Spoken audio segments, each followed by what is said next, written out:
Good morning MB second semester students. आज HRM के session में अपन क्वेश्चन नंबर 3 जो इम्पोर्टेंट क्वेश्चन है वो डिस्कस करेंगे। सो क्वेश्चन था अपना regarding environmental factors and human resource management. So student, जैसे कि अपन ने MBA first semester business environment में देखा था कि हर बिज़नेस जो है अपने सराउंडिंग्स, अपने एनवायरनमेंट से रन होता है। और हमने ये देखा था कि इस एनवायरनमेंट का आपके बिज़नेस, उसकी strategies, decision making, planning, policy making, operation, process, marketing, कई सारी चीज़ों पे इस एनवायरनमेंट का इफ़ेक्ट डलता है। तो इसी इफ़ेक्ट को अपन ने देखा था कि कैसे एक बिज़नेस जो है मार्केट में माइक्रो और मैक्रो दोनों एनवायरनमेंट से इफ़ेक्ट पड़ता है, तो वो कैसे काम कर सकता है। इसके अलावा वो कैसे कैसे स्ट्रेटेजी रन कर सकता है, कौन कौन से एनवायरनमेंट में ऐसे फैक्टर्स हैं जो कि बिज़नेस पे इम्पैक्ट डालते हैं। तो ये सारी चीज़ें अपन क्या है एमबीए फर्स्ट में पढ़ चुके हैं। पर आज जो अपन टॉपिक पढ़ रहे हैं वो है कि इस एनवायरमेंटल फैक्टर्स का ह्यूमन रिसोर्स मैनेजमेंट पे क्या इम्पैक्ट पड़ेगा। क्योंकि अपन ने जो एमबी फर्स्ट में पढ़ा था वो पढ़ा था बहुत वाइड स्कोप, बिजनेस पे क्या पड़ेगा। अब अपन पढ़ रहे हैं ह्यूमन रिसोर्स मैनेजमेंट पे क्या फ़र्क पड़ेगा। तो इसी बात को ध्यान में रखते हुए अपन अपने टॉपिक को कंटिन्यू करते हैं। तो टॉपिक है आपका environment in human resource management. तो जैसे हम सभी को पता है कि एनवायरनमेंट जो है, क्योंकि बिज़नेस के साथ है एनवायरनमेंट है, तो एनवायरनमेंट जो है वो दो तरीके का है, इंटरनल और एक्सटर्नल। कुछ लोग उसको माइक्रो और मैक्रो भी कहते हैं। तो हम बात करते हैं व्हाट इज़ एनवायरनमेंट। यदि हम एनवायरनमेंट को बहुत सिंपल और जनरली समझें, एनवायरनमेंट उन सभी फोर्सेस को अपने अंदर कंप्राइज करता है, अपने अंदर उसको ग्रहण करता है और उसके थ्रू वो डिफरेंट फंक्शनिंग को, एक्टिविटीज़ को परफॉर्म करता है, जिसमें ह्यूमन रिसोर्स एक्टिविटी भी एक फंक्शन मानी जाती है। तो एनवायरनमेंट में बहुत सारे फोर्सेस हैं जो कि हर बिज़नेस की एक्टिविटीज़ और फंक्शंस को इम्पैक्ट डालते हैं, इफ़ेक्ट करते हैं। तो उनमें से ही एक इफ़ेक्ट होने वाली एक्टिविटी है ह्यूमन रिसोर्स। कुछ लोग जो एचआर मैनेजर की हम बात करते हैं, ह्यूमन रिसोर्स मैनेजर जो हैं वो हमेशा अपने एनवायरनमेंट को स्कैन करते रहते हैं। देखिए, ये सिर्फ ह्यूमन रिसोर्स मैनेजर की रिस्पॉन्सिबिलिटी मैं नहीं कहना चाह रहा, मैं ये बात कर रहा हूँ जितने भी डिपार्टमेंट्स हैं उनके जितने भी सीनियर पर्सनस होते हैं, जितने भी आपके हैं मैनेजमेंट के लोग होते हैं, वो हर वक्त एनवायरनमेंट को स्कैन करते हुए चलते हैं, चाहे वो माइक्रो हो चाहे वो मैक्रो हो। जब भी इकोनॉमी में कोई भी कुछ भी हलचल होती है या कोई एक्टिविटी होती है, तो जितने भी स्कैनर्स होते हैं, जितने भी पर्सन्स होते हैं, ये उस चीज़ को अपने बिजनेस से एनालाइज करना शुरू कर देते हैं। ये एक अच्छे बिजनेसमैन की ये मानी क्वालिटी मानी जाती है। तो being as a HR manager भी आप क्या करिए, आप अपने एनवायरनमेंट को स्कैन करते हुए चलिए और पहले से ही प्रोएक्टिवली उस एनवायरनमेंट का इफ़ेक्ट आपके बिजनेस और आपके ह्यूमन रिसोर्स पे क्या पड़ेगा, ये आपको एनालाइज करना है। तो जैसे हमने बात करी, दो तरीके के हो सकते हैं, इंटरनल और एक्सटर्नल। तो मंडे को डिस्कस करते हैं। फर्स्ट आता है इंटरनल एनवायरनमेंट। इंटरनल एनवायरनमेंट कौन कौन से होते हैं? ये वो फोर्सेस होते हैं ऑर्गेनाइजेशन के जो कि इन्फ्लुएंस डालते हैं एचआर फंक्शंस पर। तो क्योंकि हमारा सब्जेक्ट जो है एचआरएम है, तो हम सीधा सीधा उसको एचआर से रिलेट कर रहे हैं। जो मेजर कंपोनेंट्स थे वो हम एमबी फर्स्ट में पढ़ चुके हैं, वो अपन डिस्कस नहीं करेंगे, ना ही अपने इस पार्ट में है। अपना यह है कि एनवायरमेंटल के जो इंटरनल फोर्सेस हैं उसका ह्यूमन रिसोर्स पे क्या इफ़ेक्ट डल रहा है, वो अपन उसमें देख रहे हैं। तो इंटरनल एनवायरनमेंट के अंदर आता है आपका union, organisational culture and conflicts, personal bodies, objectives, policies and etcetera. पहले बात करते हैं यूनियन की।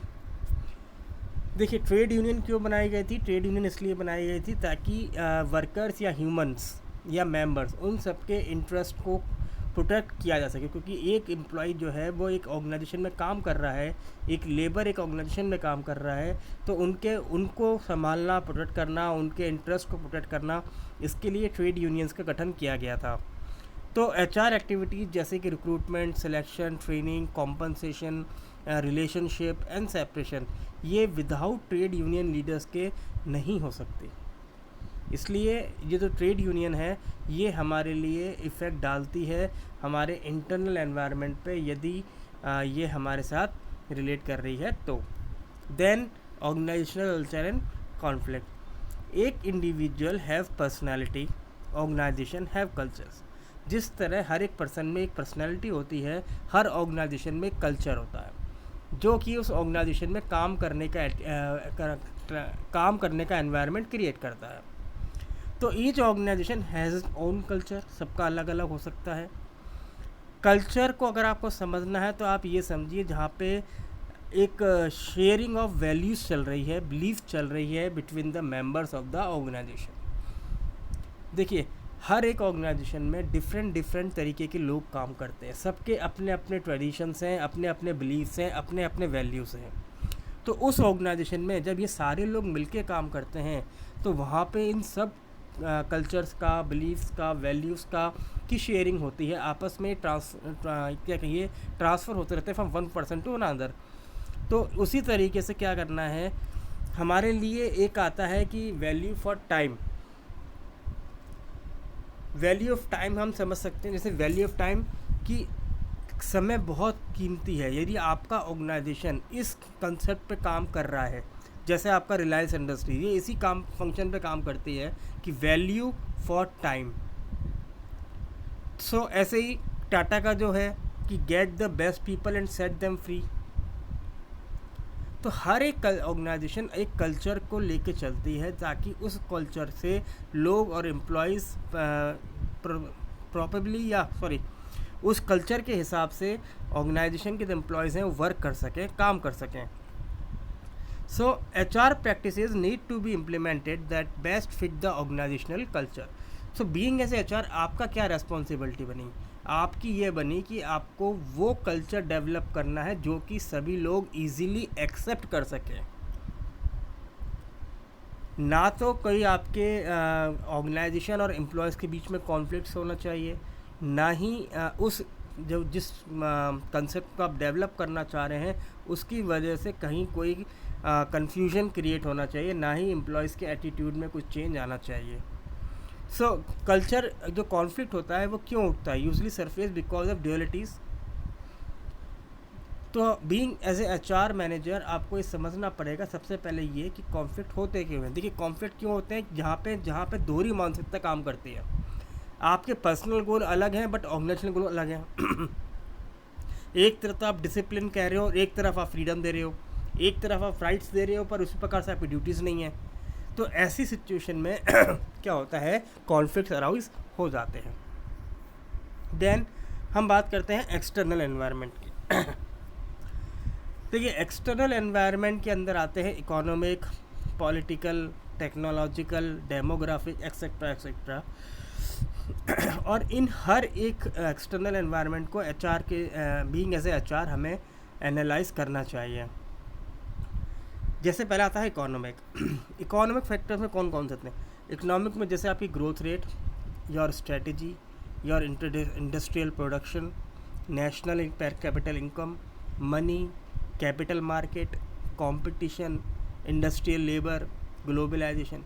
ये वो फोर्सेस हैं जो कि आपके एम्प्लॉयज़ में कहीं ना कहीं रिलेट करते हैं, कहीं ना कहीं इन पे इम्पैक्ट डालते हैं। जैसे कि मान लीजिए आपकी वेजेस पे या आपकी सैलरी पे, क्योंकि इकोनॉमिक का मतलब है हम यहाँ देख रहे हैं जो एम्प्लॉय आपको कर रहा है, काम कर रहा है, उसकी से कैसे कैसे वो रिलेट कर रहा है। तो अगर हम देश इकोनॉमी और एम्प्लॉय को देखें तो बस समझ में आता है वेजेस एंड सैलरी। तो यदि यहाँ पे कोई भी एक्सटर्नल एनवायरनमेंट की वजह से आपके एम्प्लॉयज़ पे इफ़ेक्ट डलता है तो वहाँ पे हमें उस पॉइंट को कंसीडर करना पड़ेगा, प्रोएक्टिवली सोचना पड़ेगा। जैसे कई बार देश में महंगाई की वजह से बेरोज़गारी बढ़ने लगती है। हाँ, यहाँ पे कई बार आपके यहाँ एम्प्लॉयमेंट में रिजर्वेशन सिस्टम भी चलता है। तो आपको इन सब बातों को ध्यान में रखते हुए रिक्रूटमेंट और सिलेक्शन करना है, क्योंकि एक आपकी ऑर्गेनाइजेशन की भी कैपेसिटी है, आपका प्रॉफिट भी एक तरीके का देख लिया आपने कितना हम प्रॉफिट अर्न कर रहे हैं। प्रोडक्शन बढ़ाना है तो आपको लोग ज़्यादा चाहिए, तो आपको पैसे वेजेस ज़्यादा देनी पड़ेंगे, पैसे ज़्यादा खर्च करने पड़ेंगे तो आपको प्रोडक्शन हाई चाहिए, प्रोडक्शन हाई करना है वो तो सेल्स भी हाई होनी चाहिए। तो इन सब चीज़ों को हमें देखना पड़ेगा और प्रोएक्टिवली हमें अपने इन पॉइंट्स को कंसीडर करना पड़ेगा।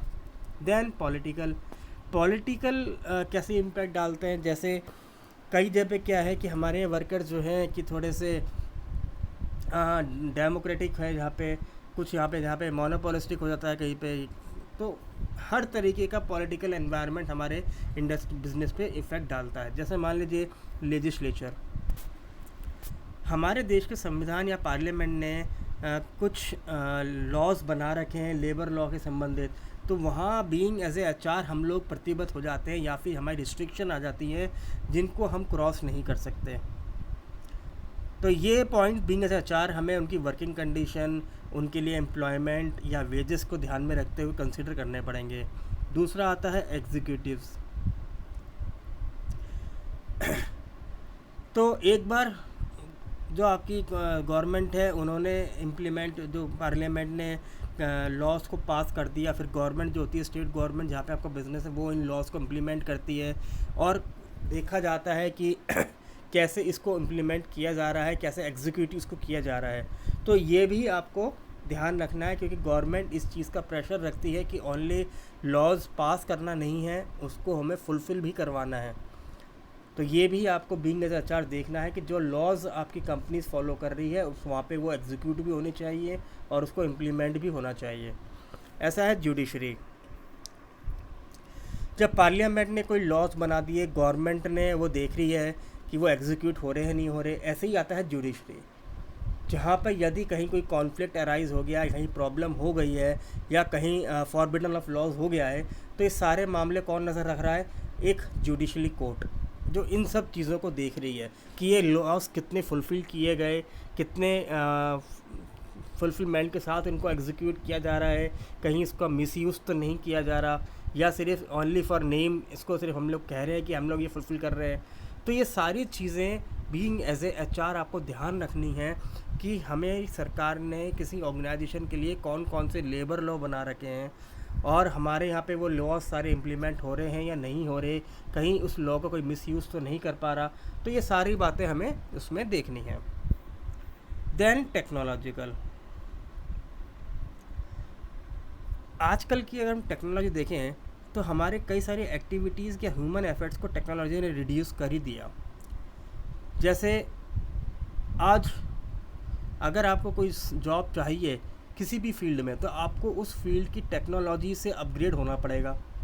आपके अंदर वो कॉम्पिटेंसी होनी चाहिए, वो स्किल होनी चाहिए कि आप उस जॉब के अंदर उस टेक्नोलॉजी को यूज़ कर सकें। बहुत जनरल से लेते हैं कंप्यूटर्स, आज कोई भी ऐसी जॉब नहीं है जहाँ पे कंप्यूटर्स का यूज़ नहीं होता हो, और यदि किसी पर्सन को कंप्यूटर नहीं आता तो वो किसी भी कंपनी में जॉब्स नहीं ले पाएगा। तो बहुत छोटी सी ज़रूरत है कंप्यूटर, तो उस टेक्नोलॉजी से भी आपको अपग्रेड होना पड़ेगा। ऐसे ही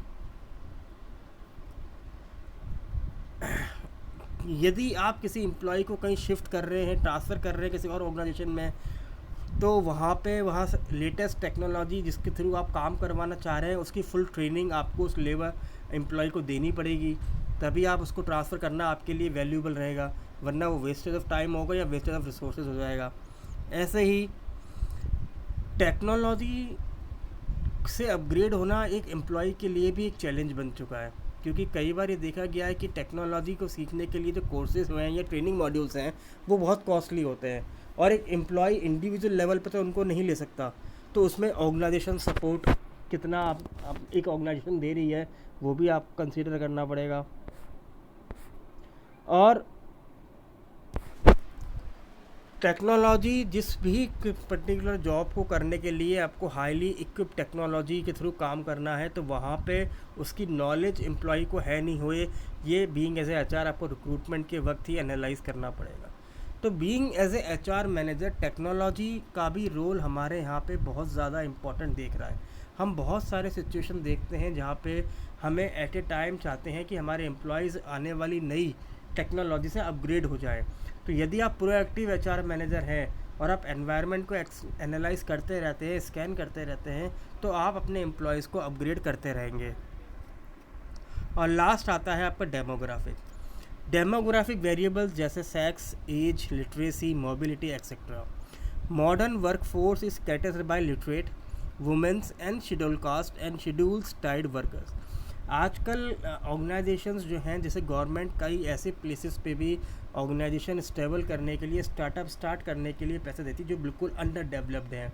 जैसे ट्राइबल एरियाज़ हो गए, जहाँ पे जियोग्राफिक कंडीशन ऐसी हैं जहाँ पे आप हाईली क्वालिफाइड लोगों की एक्सपेक्टेशन नहीं कर सकते, पर वहाँ फिर भी हमें उन लोगों को जो ये सेमी स्किल है या अंडर स्किल है या तो उनको भी तो हमें सिखाना है।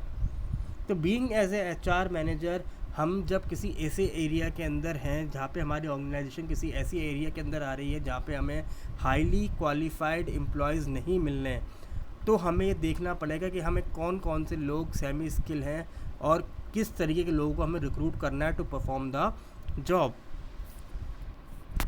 आजकल के हिसाब से देखा जाए तो वर्कर जो है वो नॉलेजेबल हो गए हैं। समय के साथ साथ जो लोग टेक्नोलॉजी को से अपग्रेड होते जा रहे हैं वो नॉलेज भी लेते जा रहे हैं, they are a good learners. तो आजकल क्या है, वर्कर्स नॉलेजेबल के साथ साथ ऑर्गेनाइजेशन को भी नॉलेजेबल होना बहुत ज़रूरी हो गई है। एग्रीड बीइंग एज HR, आप कहते हैं कि हमने एक जॉब के लिए वैकेंसी निकाली, आप रिक्रूटमेंट कर रहे हैं, तो ये ज़रूरी है होना कि हाँ, ये आप रख सकते हैं पॉइंट कि है कि एम्प्लॉय का नॉलेजेबल होना ज़रूरी है। बट आजकल का जो टाइम सिनारियो है वो ये भी कह रहा है कि ऑर्गेनाइजेशन का भी नॉलेजेबल होना बहुत ज़रूरी है। नॉलेजेबल का मतलब है वो ऑर्गेनाइजेशन जो कि आसपास की सभी एनवायरनमेंट या चीज़ों को लर्न कर चुकी है, समझ चुकी है।